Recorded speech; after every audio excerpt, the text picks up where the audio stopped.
John Beverly, the Candyman, the businessman with a conscience, on LICMC.net radio every Saturday at 3 p.m.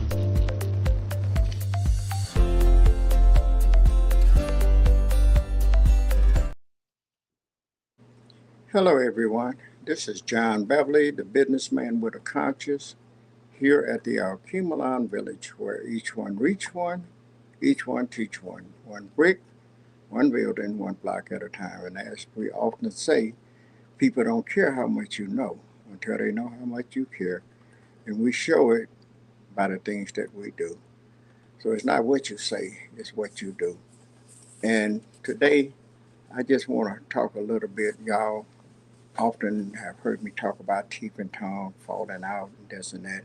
But what it all boils down to is loving on one another, caring enough about each other to help meet the need. When you, I often say as well, when you see the need, meet the need. And I was talking to my son just a few minutes ago. He stopped in to see me, and I was asking him if he was interested in going on with me. He took a rain check and said he'll do it the next time because I wanted to just talk about a little bit about raising your children's, and we have to be real careful about the things that we do when you're raising children because most important, those children are watching you. And in doing so, I made mention and he was headed to the barber shop. He didn't want to go on looking, he was worried about his appearance. And I told him, I said, sometimes that matters. But most important, regardless to how you look, you always want to be presentable. But when opportunity present itself, when you get an opportunity to say something, hopefully to encourage someone and give them uh, another way to look at things and realize that you can do some of the same things that you see a whole lot of other people doing. And it don't have to stop with just a job. And as we was coming up as children, and after I got married and began to raise my own family, y'all heard me talk a little bit about how my family, my mother and father, how they would discipline us. And they definitely didn't believe in spare and not the rod because they put that rod on us quite often. In fact, it became a period of time when I actually sat down and thought about it. I just knew that as sure as I went to bed tonight, I was going to get one whooping at least, if not two or three or four the next day. But after I realized that it was based upon decisions that I was making that made that difference, that determined whether I was going to get a whooping or not. But if we find ourselves as children and as parents teaching our children, not just whoop them or whatever, and I told you to stop, but kind of explain to them. My mind didn't want to hear. My kids used to tell me, said, Dad, can you just whoop me? Because they didn't want to hear the lecture that I was giving them and letting them know that if you wouldn't have made that decision, that you wouldn't be getting a whooping. Think about it. If you'd have thought about it at first and not have done that, you wouldn't have been going through these changes. But nevertheless, and I tell people one of my sons, Taiwan, he played the drums, and I tell the story about and when you have a strong mindset to do something and you really want to do something. I tell the little story about how he would watch the drummers at the church, and he wanted to play drums. So one day we come home from church and was getting ready for dinner, and happened to look up and realize and notice that Taiwan had took a clothes hanger and took one of the most beat up pot tops that we had with the hole in it and made the hanger, the top, like the cymbal on the drum to play that little cymbal. And he had a couple of pots and pans sitting around. He was sitting in the middle of the floor, had a fork and a spoon, and he had a piece of a cardboard box that was his bass drum. And he sat down there and was practicing in the middle of the kitchen floor. he hit one part and hit another part and hit the top for the cymbal and kicked the little cardboard box, which was his bass, and he had a little tune going on. And we realized that he's going to be a drummer. So later on, after a period of time, and things got a little bit better for us, and we was able to get him a little set of drums that he practiced on, and then they began to share with him and let him play a little bit at the church. Today, he has been he has played with a host of some artists, as well as when he was in St. Louis, he was playing for a few churches and then he was getting paid for that. So, everybody have a dream, and I encourage people to dream and don't sit on it, work on it. That's your dream. Don't nobody see it but you. So don't you sit on it and wait for somebody else to do something about it. You do something about it. And I thought about my son John and Javon and Joanna, all of them. I wanted them to own a business myself. That's what I wanted for them. To get them a little pop-up store or something of that sort. But that was my dream. It wasn't theirs. So we have to allow our children to dream and put forth the motion to making that dream come true. I didn't realize that my son John, we had a Zenith TV, a flow model that had went out, and we was getting ready to throw it out. And we got up that morning and after breakfast and come in the living room and realized that John, I think at the age of 11 or 12 years old, John had took the back off of the TV and fiddling around. And I said, boy, you're going to shock yourself. I said, what are you doing? He said, I'm trying to fix it. And I laughed. I said, you can't fix that. But let's stop telling them that they can't do something. And he was always taking stuff apart and putting stuff back together. So I kind of trust him a little bit. So I was taking my wife to shopping. So I told him when we get back, if it wasn't fixed by the time we got back, we were throwing it out. So lo and behold, by the time we got back from the store, they were sitting in the living room watching the TV. He had fixed it, put it back together, and they was watching it. Saved me a few dollars. So we can't stop the dreamer. We can't crush their little dreams. And the Lord bless where later on we sent John to ITT Tech. He graduated out of there. He graduated from high school and started the same afternoon at ITT Tech. And when he graduated from ITT Tech, he went to work for American Axle, and he became a technician, one of them traveling salesmen, not salesmen, but they would send him, I think the first week he worked for them, they sent him to Tennessee to troubleshoot something. He's a hydraulics engineer now. And now the Lord has blessed him. He has a dual citizenship. He's married and have a family of four, his wife and three kids, and they're doing just great. And my son Javon, he was a salesman, and he used to always tell me, said, Dad, I get my salesmen from you. I can sell anything. And I laughed at him, but like I said, I wanted all of them to own a store. But I'm so glad that I didn't push that on them. I allowed them to be what they wanted to be. And now Javon is one of it was Arbor Hills Pharmacy at one time. I think they changed the name, but he become one of their top salesmen. And the Lord is really blessing him and his family. They doing real good. I don't want to get too much out, talking about how good what they're doing, but they're doing much better than they would have if they would have had a store. So I didn't crush his little dream. I let him dream on and have his dream and excuse me, and do what they wanted to do. My daughter Joanna, once again, I wanted her to have a little store too, but she has graduated. I think she got her master's and working on a bachelor's or something of that sort down at Wayne State Community. She graduated from Persian with a full ride and went on to now she was over the finance in a nonprofit department at Wayne State University. She just got promoted in the last month or so to even a higher position.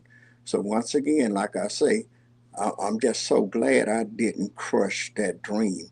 We got to let them dream, allow them to dream, and let them put forth the effort to make that dream come true.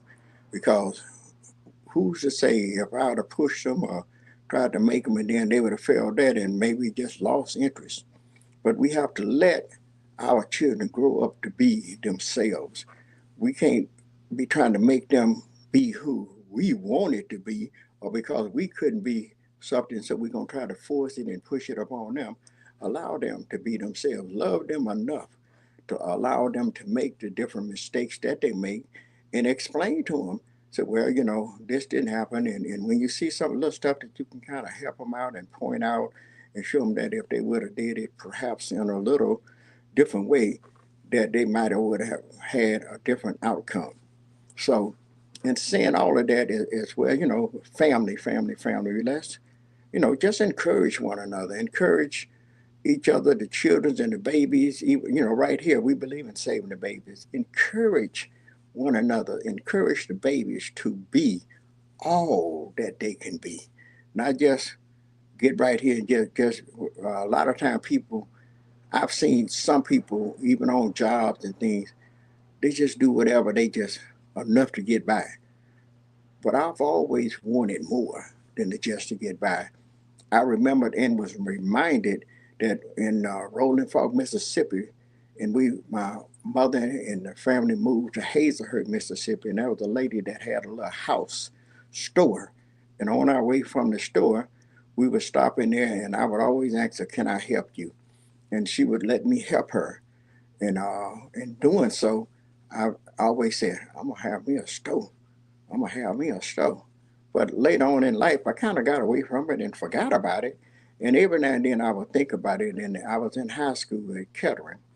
I graduated from Kettering, and I was there. And I had mentioned it to a friend of mine, and he every now and then somebody would remind me, "You remember that you said you were gonna own your own business?" And then it dawned on me, and it dawned on me that I kept hope alive. I believe no matter how many times I tried something and failed, that I did never, ever give up. And my mother and dad always told me, my mom said, if you fall, get back up, try it again, keep it moving. Don't just stay there. Don't just lay there. Don't just wallow in it. Get up out of your pity party and do what you have to do. And I thank God I have been blessed to be able to help reach and meet the needs of a whole lot of people. And every now and then, one person or so would come back and thank me. And it's not about all of that. You just do what you can do. You don't have to be lifted up. Just do what you do. Learn how to help people, learn how to help meet the needs. And if you can be a crutch, a leaning pole, a stepping stool, stepping throne, whatever, to help somebody, just help them. And if they don't never say nothing about it, it's okay. Because you know, and God know, and they know. And I'll even go as far as to say this: God will not forget your labor of love. Because when you're doing those different things, you're showing love. And I have been benefited. The Lord has blessed me. Every now and then, the Lord will bless somebody to do something for me. I think I mentioned it a couple of weeks ago, but the Lord blessed a close friend of mine, the Peterson family, husband and wife, blessed me with a barbecue pit.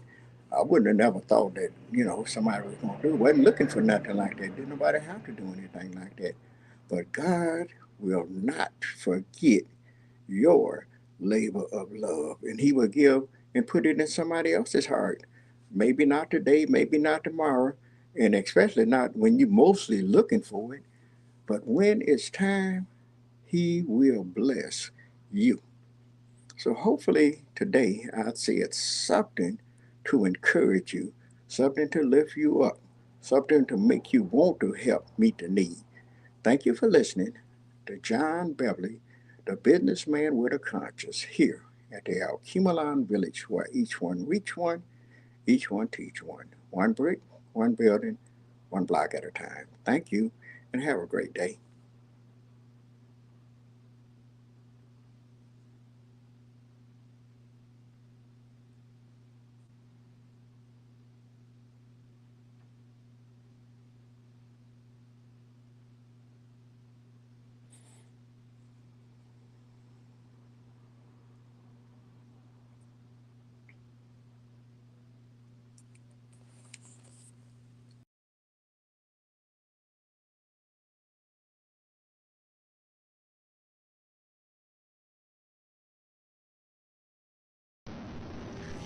John Beverly, the Candyman, the businessman with a conscience, on LICMC.net radio every Saturday at 3 p.m.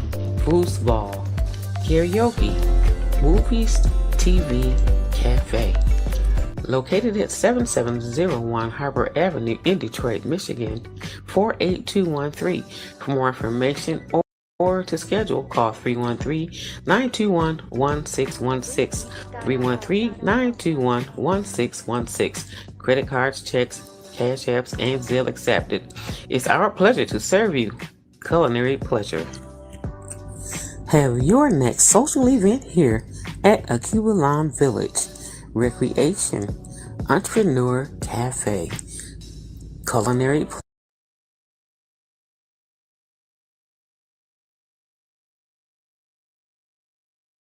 Acubalon Village presents youth field trip events, Fridays 4 p.m. to 6 p.m. and 6 p.m. to 8 p.m. Ages 5 to 17. $10 per person. Minimum 10, max 15. Saturdays and Sundays 4 p.m. to 8 p.m. and 11 p.m. $200. Minimum 10, max 15. Includes a Acubalon special, hot dogs, chips, and punch. Acubalon Village's activities and amenities: air hockey, pool table games, video games, foosball, karaoke, movies, TV, cafe. Located at 7701 Harbor Avenue in Detroit, Michigan, 48213. For more information or to schedule, call 313-921-1616, 313-921-1616. Credit cards, checks, cash apps, and Zelle accepted. It's our pleasure to serve you. Culinary pleasure. Have your next social event here at Acubalon Village. Recreation, Entrepreneur Cafe, Culinary pleasure. Recreation, education, culture. For more information, call 313-921-1616, 313-921-1616.